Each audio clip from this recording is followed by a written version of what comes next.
Hi நண்பர்களே, நம்ம சேனலுக்கு வருங்க. இந்த மாதிரி உணர்ச்சி பூர்வமான கதைகளை கேட்க நீங்கள் முதல் முறையாக வந்திருக்கீங்கன்னா மறக்காம சப்ஸ்கிரைப் பண்ணி பக்கத்துல இருக்கும் பெல் ஐகானையும் கிளிக் பண்ணிக்கோங்க. இவருடைய பெயர் சந்தோஷ். இவர் ஒரு ஆட்டோ டிரைவரா இருக்கிறார். சொந்தமா ஒரு ஆட்டோ வாங்கி அதிலிருந்து வரும் வருமானத்தாலேதான் தன்னுடைய வீட்டை பல வருடங்களாக நடத்திக் கொண்டிருக்கிறார். இவருடைய அம்மா 4 வருடத்துக்கு முன்னாடி மறைந்துட்டாங்க. ஒரே ஒரு சிறிய அண்ணன் மகள்தான் இவருக்கு பாசத்தோடு சேர்ந்திருக்கிறாங்க. அப்பா சந்தோஷ் சிறுவயதிலேயே இல்லாமல் போனார். அந்த நாள் முதல் சந்தோஷ் தன்னால முடிந்தவரை தன்னையும் அண்ணன் மகளையும் பார்த்துக்கிட்டே வந்தார். சந்தோஷ் அண்ணன் மகளுக்கு சமீபத்தில்தான் திருமணம் செய்து வைத்தார். பெரிய செலவு இல்லாமல் இருந்தாலும் பாசத்தாலே கல்யாணத்தை அழகா முடிச்சிட்டார். அவர் மனசுல நான் பெரிய பணக்காரன் இல்லை, ஆனா பாசத்துல நான் எப்பவுமே பிரம்மாண்டம் நம்பிக்கையாயிருந்தார். இவருக்கு அந்த ஆட்டோதான் கடவுள் மாதிரி. காலையில எழுந்ததும் சாமியையும் பார்க்கலைனாலும் ஆட்டோவுக்கு பூஜை பண்ணித்தான் நாள் ஆரம்பிப்பார். என் வாழ்க்கையையே நடத்தி வைக்கும் என் ஆட்டோவுக்கே என் உயிர் சொல்லுவார். எப்போதுமே சுத்தமா ஆட்டோவை கவனிப்பார். பொதுவா ஒரு நாளைக்கு 20க்கும் மேலான சவாரி கிடைக்கும். அப்படி நல்ல வேலை நடந்தா சந்தோஷ் ரொம்ப மகிழ்ச்சி அடைவார்.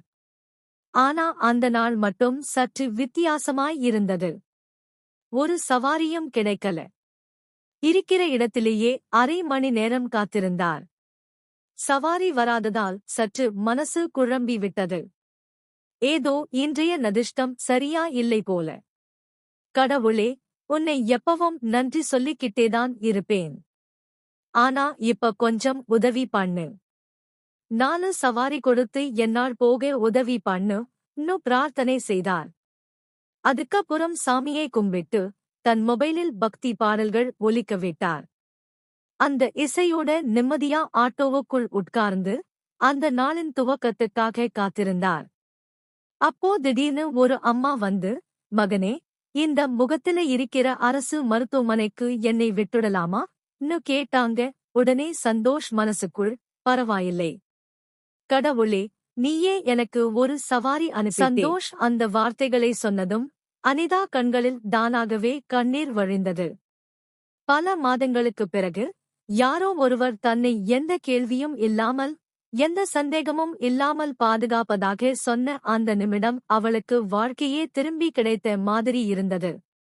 அண்ணா, நீங்க இல்லை என்றா நான் இன்னைக்கு உயிரோட கூட இருக்க மாட்டேன் என்று தலை குனிந்து சொன்னாள் அனிதா.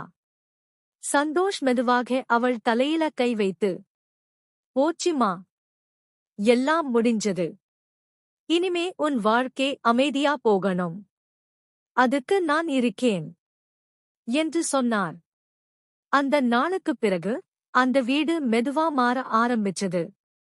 காலை நேரத்துல சந்தோஷ் ஆட்டோ எடுக்க கிளம்பும்போது அனிதா அவனுக்கு காபி கொடுத்து, பத்திரமா போயிட்டு வாங்க அண்ணா என்று சொல்லும் வார்த்தை சந்தோஷுக்கு புதுசான ஒரு உற்சாகத்தை கொடுத்தது.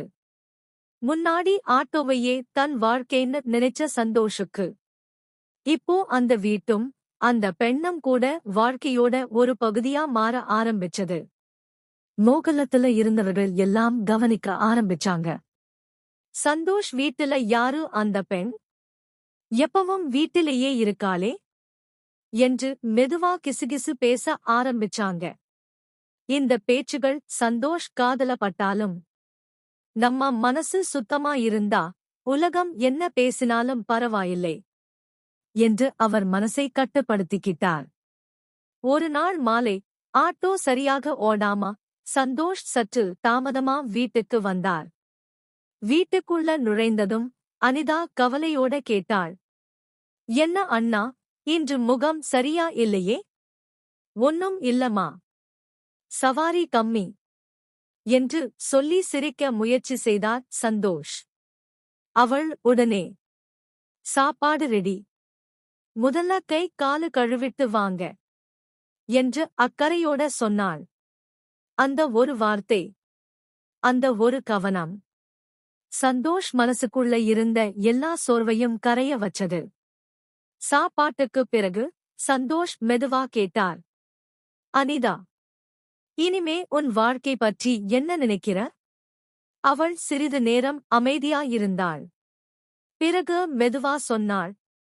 எனக்கு இனிமே பெருசா எதுவும் வேணாம் அண்ணா. நிம்மதி இருந்தா போதும். அந்த நிமிஷம் சந்தோஷ் மனசுக்குள்ள ஒரு உறுதி உருவானது. இந்த பெண்ணுக்கு இனிமே எந்த துன்பமும் வரக்கூடாது. என்னால முடிஞ்ச அளவுக்கு. அடுத்த சில நாட்கள் அமைதியா போயிட்டு இருந்தது. சந்தோஷ் தினமும் போலவே காலையில ஆட்டோ எடுத்து கிளம்புவார். அனிதா அவருக்கு காபி, சாப்பாடு எல்லாம் தயார் பண்ணி, பத்திரமா போங்க அண்ணா ன்னு சொல்லி அனுப்புவாள். அந்த வீட்டுக்குள்ள இப்போ ஒரு ஒழுங்கு வந்திருந்தது. முன்னாடி சாமான்கள் சிதறி கிடந்த வீடு இப்போ சுத்தமா, அமைதியா, ஒரு குடும்பம் வாழ்ற வீட்டு போல மாறியிருந்தது. ஆனா மோகலத்து பேச்சு மட்டும் நின்றதே இல்ல. சந்தோஷ் வீட்டுல இருக்கிற அந்த பெண் யாரு? உறவுக்காரியா? இல்ல ஏதோ பிரச்சனை போல. இன்னும் தினமும் புதுசு புதுசா பேச ஆரம்பிச்சாங்க. சந்தோஷ் இதையெல்லாம் கேட்டாலும் நம்ம மனசு சுத்தமாயிருந்தா போதும் இன்னும் தன்னை சமாதானப்படுத்திக்கிட்டார். ஒரு நாள் மாலை சந்தோஷ் ஆட்டோ நிறுத்திவிட்டு தேநீர் குடிக்க நின்னிருந்தார். அப்போ எதிர்பாராத மாதிரி அவருடைய பழைய நண்பன் ரவி வந்து நின்னான். டேய் சந்தோஷ், உன் வீட்டுல இருக்கிற பெண் பற்றி ஊர்ல பேசுறாங்கடா. நீ கவனமாயிரு ன்னு மெதுவா சொன்னான். சந்தோஷ் ஒரு நிமிஷம் அமைதியா இருந்தார். பிறகு, ரவி, அவள் நல்ல பெண். வாழ்க்கையில நிறைய கஷ்டம் பார்த்திருக்கா. அவளுக்கு இப்ப நிம்மதி வேணும். அதுக்கு மேல எதுவும் இல்லை ன்னு உறுதியோட சொன்னார். ரவி சந்தோஷ் முகத்தை பார்த்ததும் அதுக்கு மேல எதுவும் பேசல. அன்று இரவு சந்தோஷ் வீட்டுக்கு வந்ததும் அனிதா சற்று பதட்டமாயிருந்தாள். என்ன ஆச்சு ன்னு கேட்டார் சந்தோஷ். அவள் தயங்கித் தயங்கிச் சொன்னாள். இன்று மாலை யாரோ வீட்டுக்கு வெளியில நின்னு என்னையே பார்த்துட்டு போனாங்க அண்ணா. முகம் சரியா தெரியல. ஆனா மனசு ஏதோ சரியா இல்லையோ. அந்த வார்த்தை கேட்டதும் சந்தோஷ் மனசுக்குள்ள ஏதோ ஒரு அச்சம் வந்தது. பயப்படாதம்மா, நான் இருக்கேன். இனி யாரும் உன்னை நெருங்க முடியாது ன்னு உறுதியாக சொன்னார். ஆனா அந்த இரவிலே வீட்டுக்கு வெளியில யாரோ மெதுவா நடந்து போற சத்தம் கேட்டது. அனிதா பயத்தோட சந்தோஷ் பக்கம் வந்தாள். சந்தோஷ் மெதுவா கதவுக்கு அருகே போய் ஜன்னல் வழியா வெளியே பார்த்தார். மங்கலான தெருவிளக்கின் வெளிச்சத்துல ஒரு ஆண் உருவம் சற்று தூரத்துல நின்னு இந்த வீட்டையே கவனிச்சுட்டி இருந்தது. சந்தோஷ் மனசுக்குள்ள ஒரு பெயர் திடீர்னு தோன்றியது. அரவிந்த். அந்த நிமிஷம் அவருக்கு தெளிவா புரிஞ்சது. இந்த அமைதி. அந்த இரவு முழுக்க சந்தோஷுக்கு தூக்கம் வரல. வீட்டுக்கு வெளியில நின்ன அந்த உருவம் அவருடைய மனசை முழுக்க குழப்பி போட்டது. அனிதா பயத்தோட உள்ளே உட்கார்ந்திருந்தாள். அண்ணா, அவன்தானா ன்னு நடுங்கிய குரல்ல கேட்டாள். சந்தோஷ் அவளை பார்த்து உறுதியோட சொன்னார். ஆமாமா, அவன்தான். ஆனா நீ பயப்படாத. இனி அவன் நம்ம வாழ்க்கையை தொந்தரவு செய்ய விடமாட்டேன். அடுத்த நாள் காலை சந்தோஷ் வழக்கம் போல ஆட்டோ எடுத்து போகல.